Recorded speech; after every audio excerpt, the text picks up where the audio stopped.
because we are very privileged to have a group of people who want to share their thoughts on the whole question of a shared society and the need to build prosperity out of our diversity and out of our reconciliation. And just as I find them seated, I'm going to introduce them. Closest to me is Mr. Tom Daly. Tom is a former president of the Ulster Council of the GA. And over the past decade, Tom led some very pioneering work within the Gaelic Athletic Association, reaching out to marginalised communities and building on the whole question and concept of respect within sport and culture and between sports and cultures. Beside Tom is Duncan Morrow. Duncan is the Chief Executive of the Community Relations Council, and I think for any of you in local government or even at regional level, we will know that Duncan's influence on community relations policy and community relations practice in our region is immense. Beside Duncan, I do believe, yes, we have Dr. Norman Hamilton, the moderator of the Presbyterian Church in Ireland. A man who lives in North Belfast, and I know from having the privilege of getting to speak to him privately on many occasions, feels as passionately about the issues of social exclusion and social marginalisation in North Belfast as he does about the need to build peace and reconciliation across our region and our island. The lady beside Norman, of course, needs no introduction. She is the formidable and wonderful SDLP MLA Dolores Kelly. A woman who brought the parades bill to its knees and now has her eyes set on the cohesion, sharing and integration strategy. And finally, on the extreme right is Colin Harvey, who ironically shouldn't really be there because he's no stranger to most of us in this hall, and this will not be his first time to address an SDLP conference. But Colin is bringing to this morning's conversation his expertise as, I would suggest, the leading human rights lawyer in this region, as a professor at Queen's, and as a member of the Human Rights Commission. So we meet this morning conference in a European city, in the capital of a region of Ireland, a place which has its own destiny in its own hands. And that is because of the SDLP. Because we have felt for generations that without the consent of people, no nation or region can change its course. And I sit, thanks to you, in an assembly which is built on the basic principles of partnership and reconciliation. That great white house in the hill stands out to many of the younger generation as a symbol of a new Northern Ireland. Ironically, it stands to them nearly as opposite to what it stands to some older people. To many of previous generations, it stands for unionist misrule, for a Protestant parliament, for a Protestant people, and yet, when I meet young people coming through the doors into the Great Hall on Monday and Tuesdays, they don't want a history lesson. They're not looking for me to give them a lecture on the discourse of Irish nationalism. They want to know what we are going to do with the power that has been devolved to us and how we are going to build a reconciled region and a reconciled island. But sectarianism and the legacy of conflict does linger in the blue benches of this chamber in Stormont. And the politics of division all too often is choking the possibility of prosperity and partnership. And this is something that we, as a party, need to have the courage to confront. The executive is failing our young generation. It's failing business and workers too. But most of all, it's failing those who have least. It's failing the most marginalised and the poorest in our society. It is a sad irony that the people who suffered most during the worst years of our conflict are yet to see a genuine dividend from our decade of peace. Leadership, and this party could write a book on it, must be about more than just protectionism. If you want to just be a gatekeeper for your people or your community, you are betraying the very point of leadership. Because protectionism ultimately feeds prejudice. And it allows difference to become the issue rather than opportunity. That's why we are so annoyed with the proposed cohesion, sharing and integration strategy. It's why we believe it sells us all as people short. And it is why we believe that it should be binned and we should start over again. There can be conference. No good relations without equality, and there can be no equality without good relations. If we think that all we need is a statute full of rights and we will be fulfilled as a people, well then we are delusional. Those rights mean nothing if they do not open up the opportunity for changed relationships.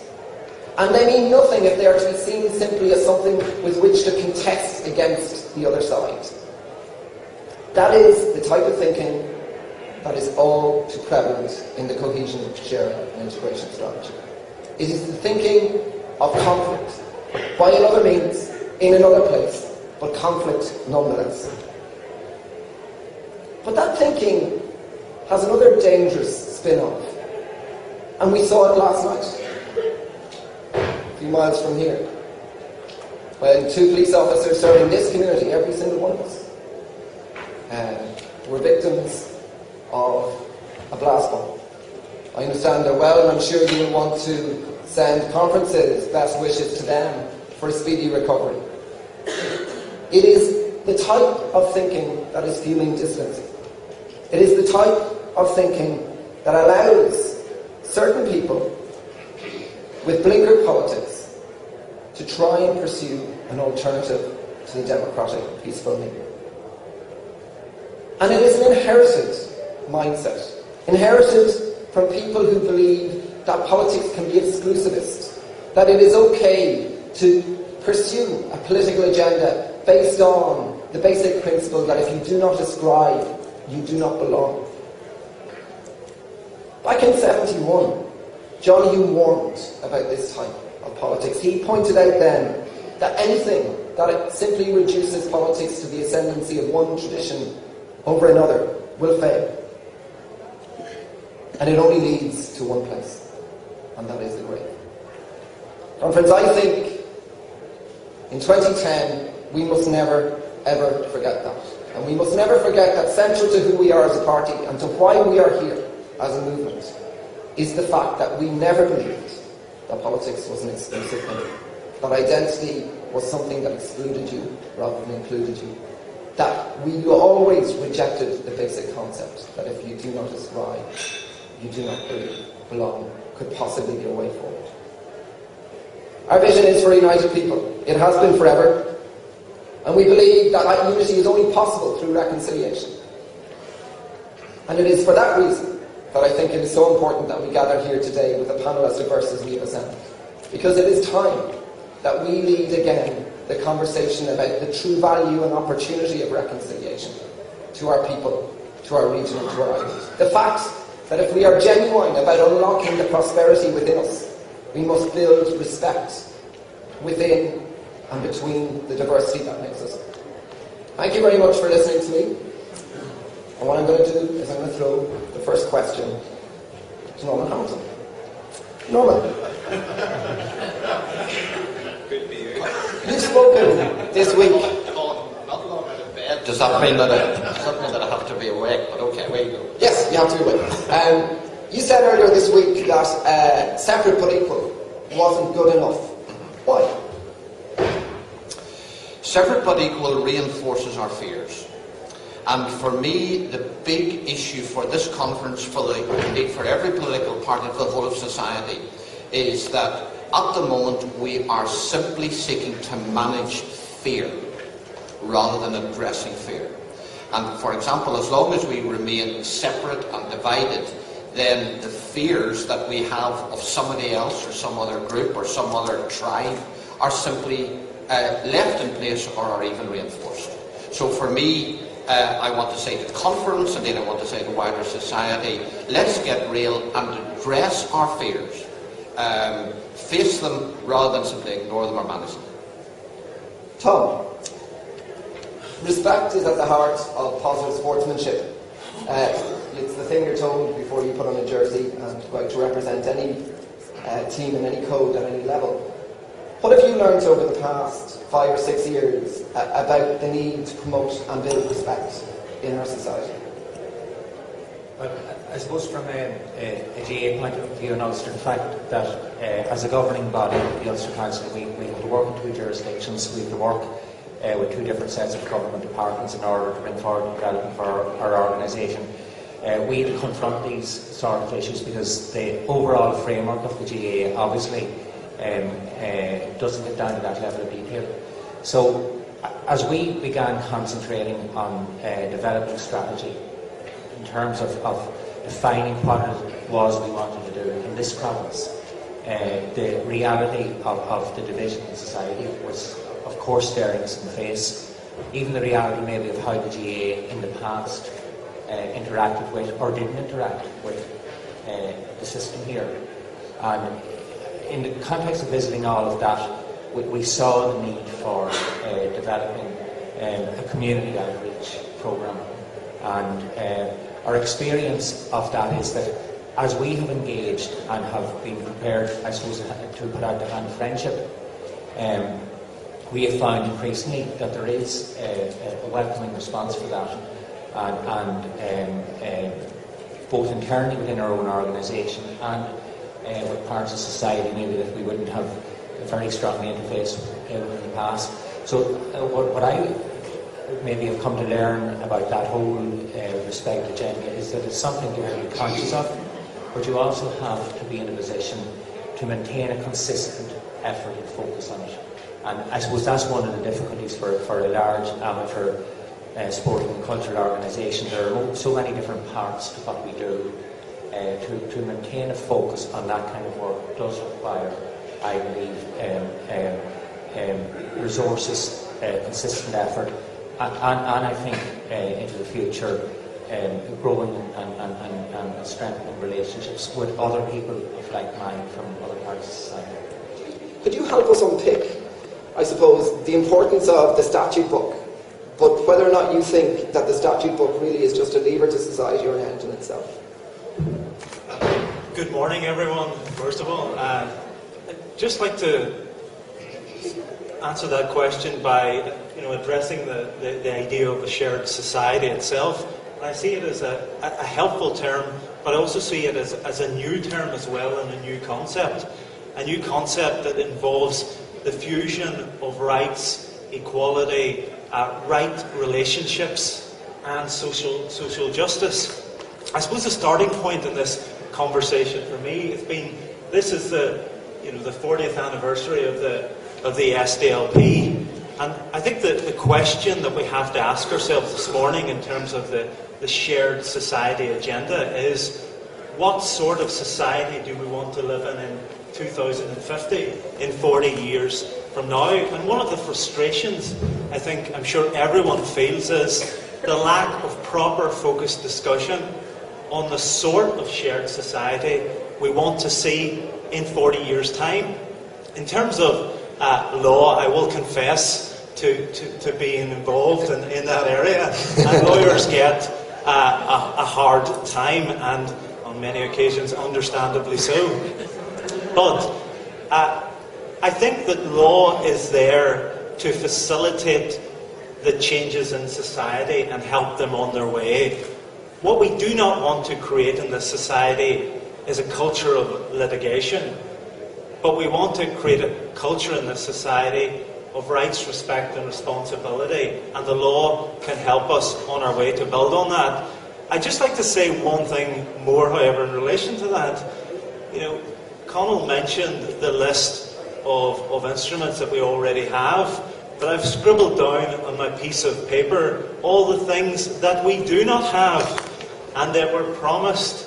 Remember that Good Friday Agreement, that constitutional moment that promised not just a managed future, but a shared future and a shared society with the sort of shared society sketched out. What happened to our single equality bill? What happened to our Bill of Rights? What happened to our All-Ireland Charter of Rights? What happened to our Assembly Committee dedicated to looking at things like rights and equality? So there's a lot there, progress has been made, but there's much, much more to be done. Duncan, job is to promote community relations, and you head up the organisation charged with it. Do you think CSI is going to let you or whatever body would emerge from it to do the necessary job? Well, I suppose let's start with one thing, which is this is a really important debate. So in some sense or other, we have to welcome the fact that it's now in the public domain, and it is one which everybody, I think, has to take part in. And I really welcome the fact that the SDLP is taking a lead in setting up this conversation, because how we decide this is really important. The CSI document, as it comes out for us, we have a whole lot of concerns, I suppose, really, about what's in the core of that document. At the first level, it appears to say just getting a document out is okay, and say that's enough success, we're great, we had nothing before, now we've done that. I have to say it really doesn't do justice to the amount of international and local and community effort that has been done up to now. The blunt reality of living in Ireland, North and in the border region particularly, Northern Ireland, has been that over £3 billion was invested in peace building in the last 25 years by the international community. £2 billion from the European Union, about $750 million from the International Fund for Ireland, people like Atlantic Philanthropies and so on throwing the money in. We have never really focused on this stuff. And this document doesn't even do the justice of reviewing where we've got to and where we need to go. So for me, the first basic starting point is we need to take stock of where we've got to and where we want to go, and I don't think the document does enough justice to that. The second point I would make at this point is, talking simply on the old subject of what we used to call sectarianism, but the real divide that's between us. I don't think the document is really serious about the scale and scope of what we're talking about here. We talk about this as if it's some kind of attitudinal problem, people don't like each other in their houses. I have to tell you, in my experience, this is not just about superficial attitudes. This is a historic legacy with which we are grappling, and with which now, for the first time, we might have a historic opportunity to deal with, and we have to take it, because it won't come round again, certainly not for this generation. So the key issue is that we don't miss this opportunity, because it doesn't come twice with that level of international support and investment. But we're talking about a historic legacy, not just of 40 years, but of generations and of centuries, which we now have a chance to write a different chapter in.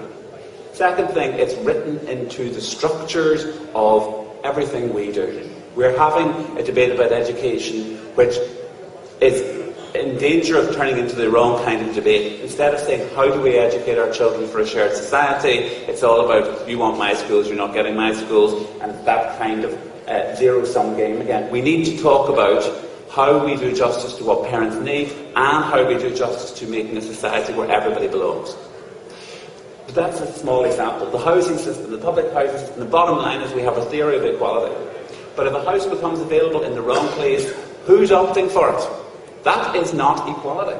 That is actually a sense that only certain houses are open to you.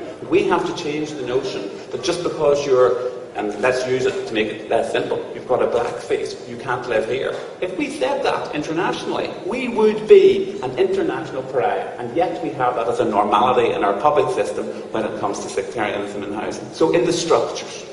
And then when people talk about, oh, you're all high level, well, let me tell you, it's at people's very basic decisions. It's in where can you live, where can you go, what can you say, what football jersey can you wear, exactly what do you risk at night.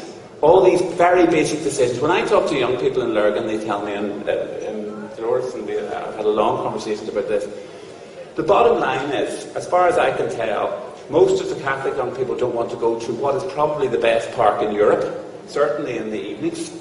And most of the Protestant young people don't want to go to McDonald's, because it's in the wrong part of the town. There isn't a cinema. Why? Because you know something? There isn't a shared space that's big enough for it, so everybody goes to the other places. This has serious effects on this generation. On this generation. And finally, then surprisingly, on the back of that and the experience of violence and the number of victims we have and the sense of fear, funny enough, people have some attitudes. Well, you know something? For me, CSI needs to be of that scale and scope. And I suppose my fundamental issue with the CSI is it doesn't deal with that. And I'll say one last thing, and I know you'll want to get on to somebody else, because as you know, I can talk for really hours on this topic. The bottom line problem is we need to, my line here now is we've more pilots than Ryanair. We have done a lot of piloting. We actually need to move this into a system question. And the point about CSI is it needs to stop saying we're going to do a few more pilots. And it needs to say, if this is a society which is beginning to move from terminal hostility to a place of we are going to share this future one way or another, and that is a core commitment to each other, then you know something, it has to be about things like housing. It has to be a thing like education. But above all, in this day and age, it's about economics. People who think that we're going to get investment in here, while our signature weakness is, if you come here you might be at risk, are kidding themselves. It is not surprising that tourism in the north, in Northern Ireland, runs at roughly a tenth per capita of what it does in the south. And it's not all about the weather. The bottom line is, if we have riots every summer, you know something? The local people leave and nobody else comes in. That is not a way to build a small service industry economy. We can't do that. And then when you're talking about poverty, you know something? I know that poverty creates sectarianism. It definitely does.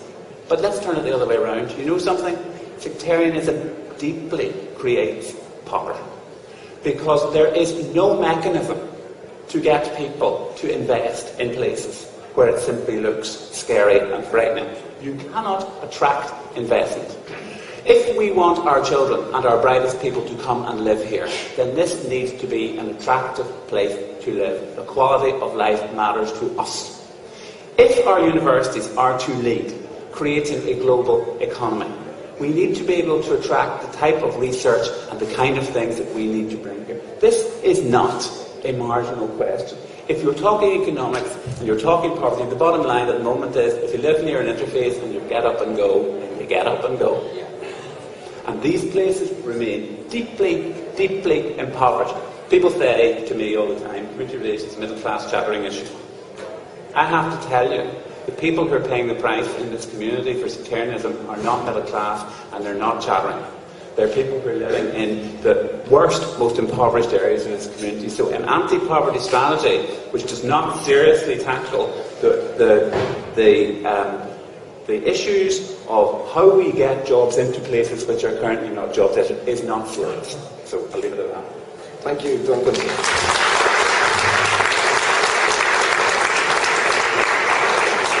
And to sum that up, what you're saying is that if there is prosperity to be found in our diversity, there's only poverty to be found in segregation. Yeah.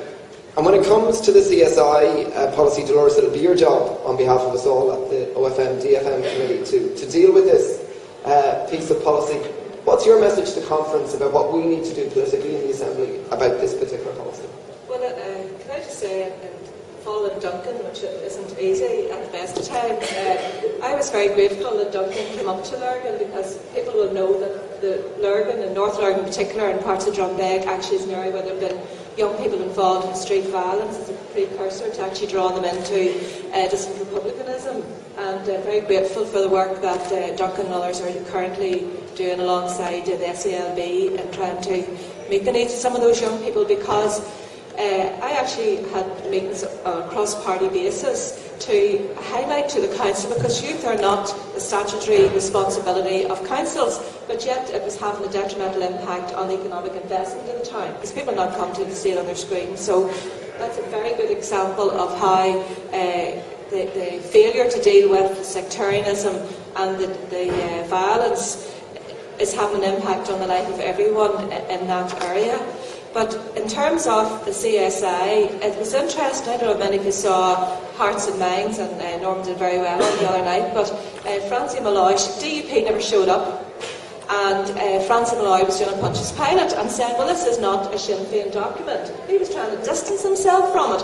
So the message is starting to get through, and at a recent CRC conference in the Stormont Hotel in Belfast, I must say I quite enjoyed Bernadette McGusky telling Martina Anderson what the principles of republicanism were, and I'd given her a definition for cohesion, sharing and integration. Nobody else needed to speak after that, because it really is about individuals and organisations collectively and society as a whole saying to Sinn Féin and the DUP, who are the authors of this paper, that it simply is not good enough and it will not do.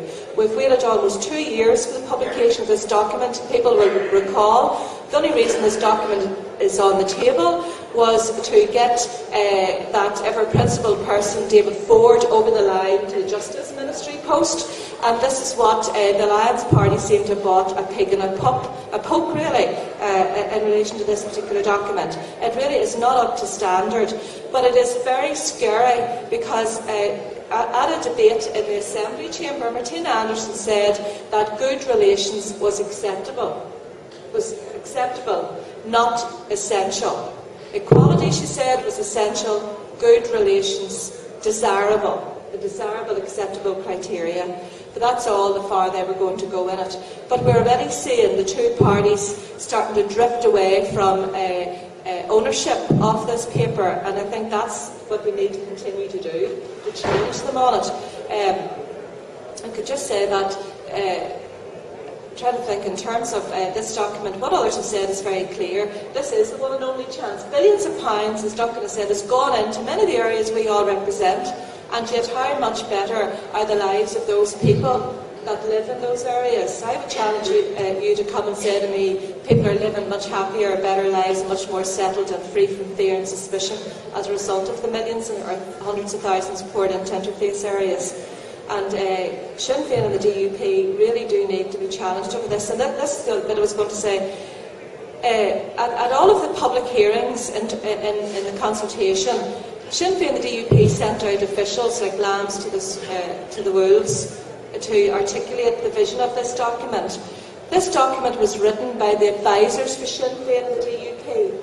And Sinn Féin tried to say it's based on equality. Well, they actually sold out on equality even within this document because it is gender blind. And also that Assembly debate, the Junior Minister Robin Newton said that it's really not for the GLBT sector. You know, their turn, Libby will come around 2012. So Sinn Féin sold out on sections of equality in order to get this document on the table, and it really is not good. Thank you, Dolores.